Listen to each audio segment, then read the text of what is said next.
তার চরণে প্রণাম জানিয়ে আমি তার লেখা কবিতা বিপদ আবৃত্তি করছি। আমি ভিক্ষা করে ফিরতেছিলাম গ্রামের পথে পথে।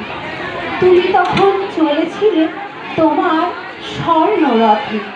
অপূর্ব এক স্বপ্ন সম লাগতেছিল চক্ষে মম। কি বিচিত্র শোভা তোমার, কি বিচিত্র সাজ। আমি মনে ভাবতেছিলেন এই কোন মহারাজ।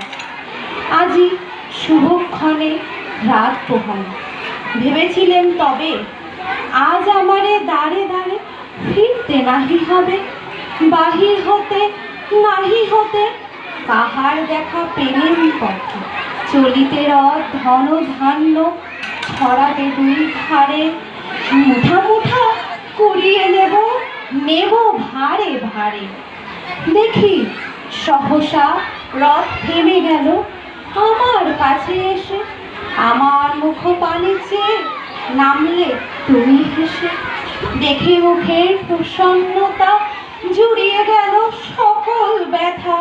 হেন কালে কিসের লাগি তুমি অকস্মাৎ আমায় কিছু দাও গো বলে বাড়িয়ে দিলে হাত।